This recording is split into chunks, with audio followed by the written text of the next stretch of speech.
And the 8 of us are sitting there. Me, Shyla, Ummi Tati, Auntie Pauline, Uncle David, Shani and Sheeda, and it's the usual chat, comparing the views out our eyelids. And Shani asks how we identify, and we say mixed, white and Asian. And Sheeda asks if we're more white or Asian, and we say ask that to whichever room we're in. And Mummy asks, but how do you see yourselves? And we say mixed, white or Asian, white and Asian even. And she says no. If you ask yourself how you operate in this world, you'll find the answer is black.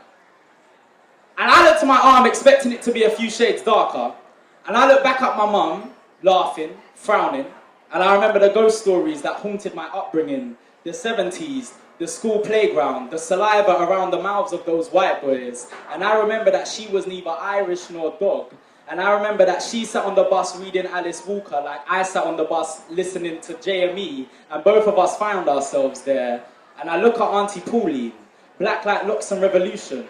And I remember that this is the woman whose hair my mother's teenage fingertips would twist in that house on Halley Road. And I remember that racism is the father of race, not the child.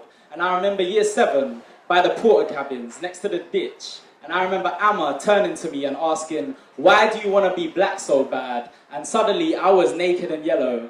And I remember singing along to Schoolboy Q in dressing room 5 after the final show.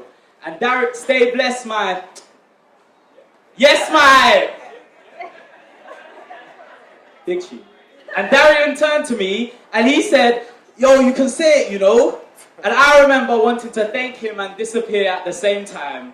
And I remember Chia telling me that I was a mixed race, she was mixed race. And I remember my what am I then getting stuck in my grimacing braces. And I remember that I'm still not quite sure if it's mixed race or mixed raced.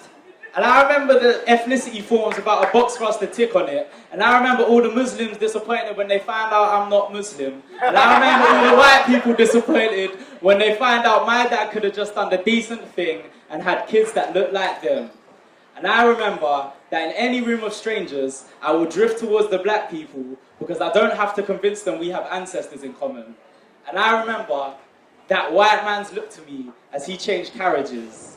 And I remember that I am the child of imperialism and racism and immigrants and oppression and settlers and minorities and majorities and hope and poverty and wealth and means and ends and beginnings and activists and colonists and pillagers and terrorists and freedom fighters and communists and capitalists and orientalism and dilution and solution and heartbreak and loss and rebels and revolutionaries and love and love and love and God and God. And that's good enough for me. Life ain't black or white, so why do I have to be? And I look at my sister, Shyla, and I realize that she's the only one that understands. This living off center, searching for an identity to hold on to, a pride to claim, an oppression to fight. And I realize that if we've got each other, then we're good. And if we've got ourselves, then we're good for life. Thank you.